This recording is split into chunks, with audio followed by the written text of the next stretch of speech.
Hello again, everyone. Another message off of Facebook. Hey, Ollie, thank you for your videos. They are full of healing insights, and I find your rants to be quite cathartic. If I could, I would send you a generous amount of money because you deserve it. I have been contemplating writing you my story for a while. It's harder to do than a person might think, which might actually be due to a lifetime of invalidation and not being allowed a voice ever. My mother is a malignant narcissist, if not a full-blown psycho-sociopath who selfishly neglected me from day one, with the exception of the random covert acts and social humiliation. She was truly sadistic. You wouldn't believe some of the shit she did to me when I was little. I had no way to comprehend her wickedness as a child and spent my entire life in confusion and pain.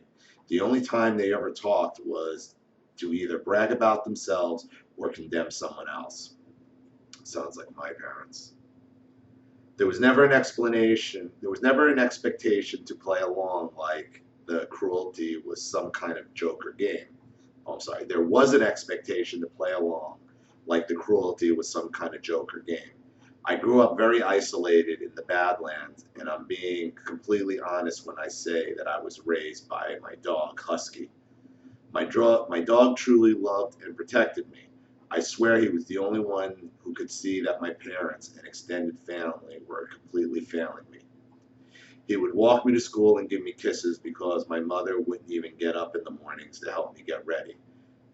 I was bullied terribly in school, even by some of the teachers, and would have seizures which were ultimately ignored. I don't think I would have survived childhood without my dog. He literally saved my life. There was no human companionship for me at all, no safe place or person to be found.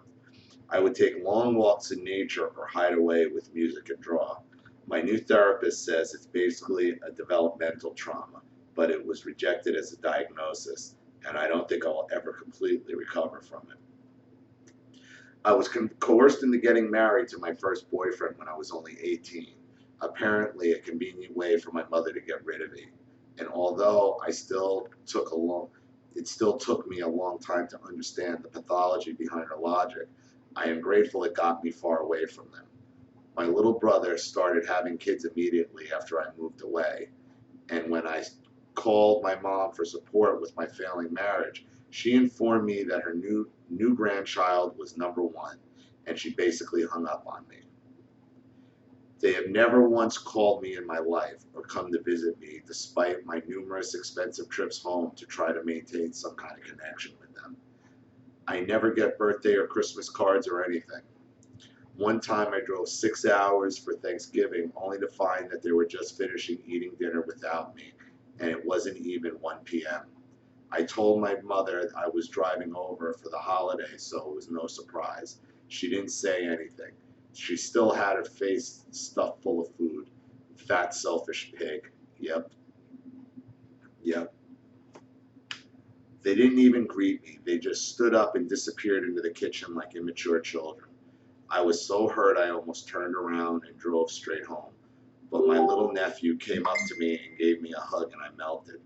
I have sent hundreds of dollars of Christmas gifts for the kids when I could, but my mother wouldn't even let them call to thank me. You can't buy a narcissist's love. You might be able to buy a little peace, but you're not going to buy their love. They're not. My mother would randomly and venomously call me a freak to my face when nobody was nearby and then acted like it never happened.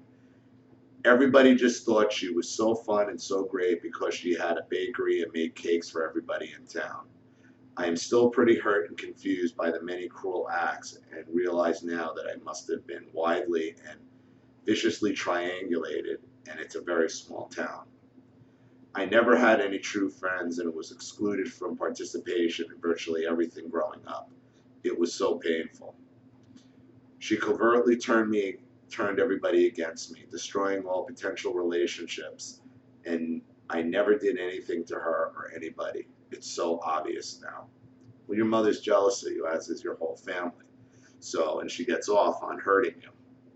When they did that at dinner, you should have taken the dinner table and flipped it over and walked out. That's what you should have done. And yelled, like in The Godfather, now clean it up, and left. Because that's what they're doing to you. Now clean it up and never talk to them again. I don't know if I should get into it, but there's also a high probability I was drugged and used sexually, possibly even satanically, but I won't get into details here. The last time I went home was about 5 years ago, and I wanted to see some of my old school pictures. And to my disbelief, they were gone. Where would they have gone? It was as if someone had ransacked the family albums and gotten rid of my best memories. I did happen to see a photo of myself that nauseated me as my mother nervously flipped through the stack at my dad's house where I grew up.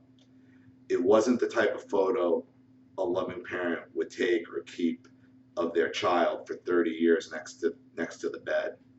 A picture says a lot, and this one said child porn. I wish I had taken possession of it at the time, but I was in such a state of shock that I actually disassociated from it for about 3 years until it bubbled up again. When I finally confronted them about it, they played the victim and unfriended me.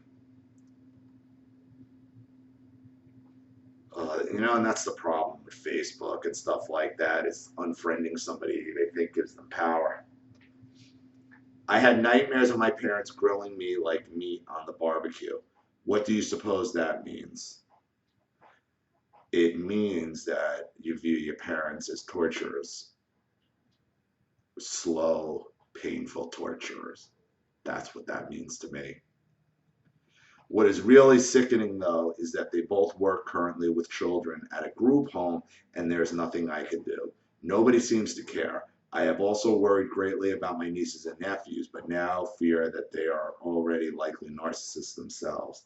The oldest, technically my godson, whom I have always had deep love for, unfriended me for absolutely no reason. It breaks my heart. Well, no, not for no reason, because your parents are lying to you.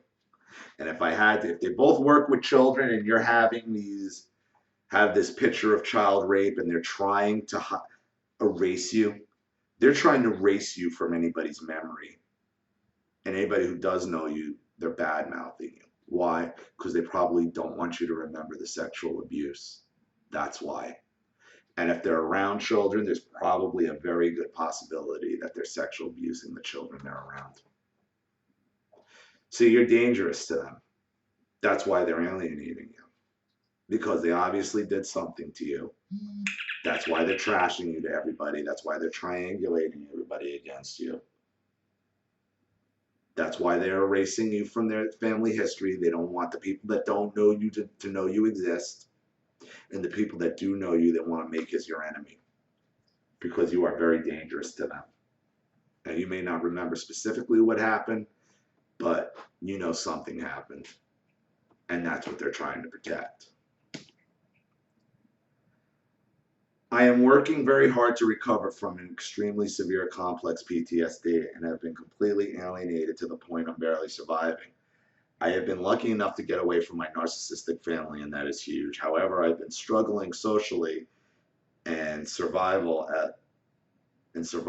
as people are incredibly apathetic and so quick to judge and abuse if given the opportunity.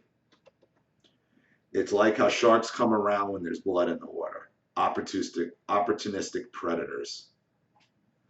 And that's kind of like gang stalking, and that's the problem with the internet as well, is it is ripe for gang stalkers. And gang stalkers on the internet are people who are losers in their own life, and they're just looking for the opportunity to jump on somebody. And from what you're saying, it seems like your family is pretty well engrossed in the whole friending, unfriending thing on the internet and Facebook. The depth and scope of societal narcissism and the ignorance is now what makes me feel so hopeless at times.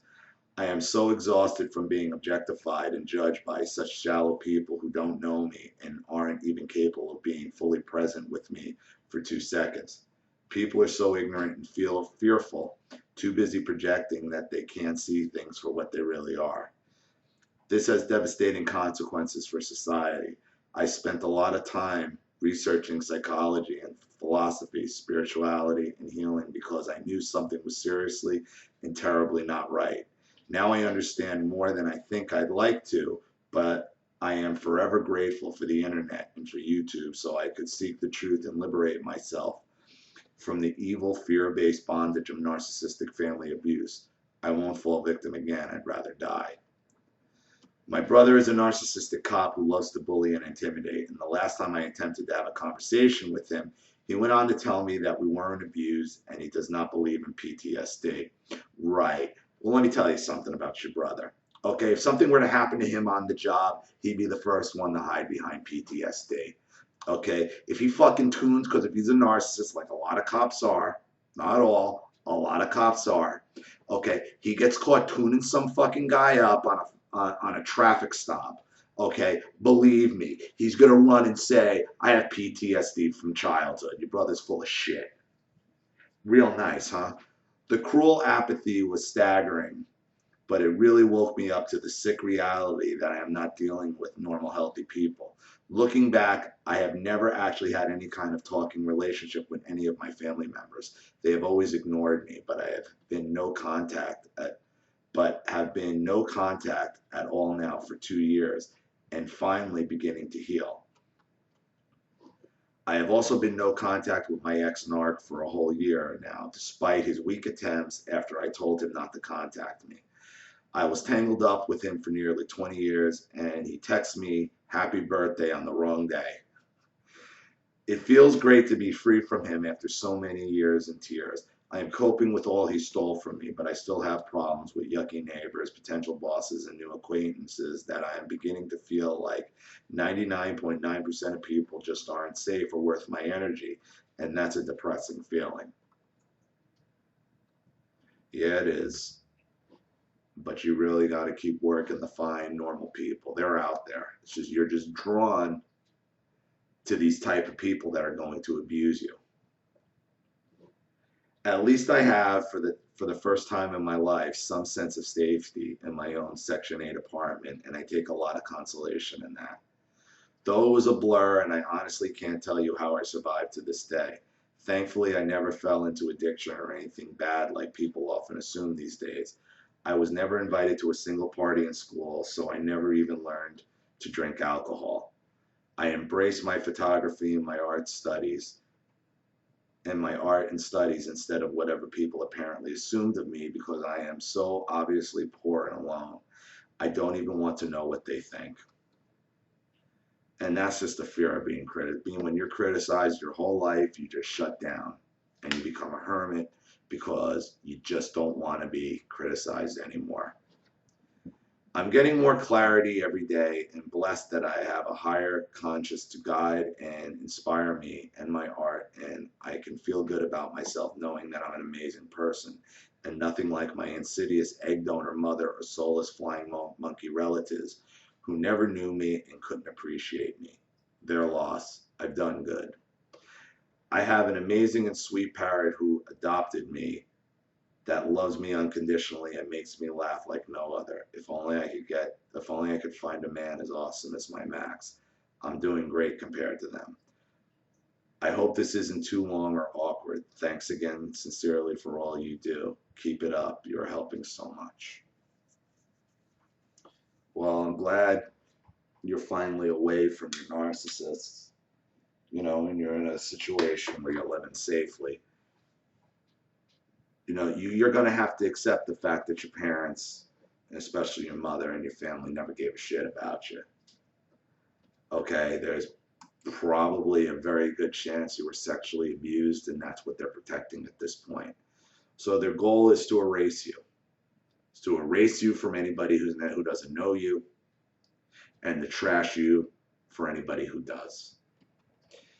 The fact that your mother acts like this, and they all still are around children, that your brother's a cop, screams disorder, screams personality disorder. And for a cop to say he doesn't believe in PTSD is insane. Because when every cop gets in trouble, the first thing they say is, I have PTSD.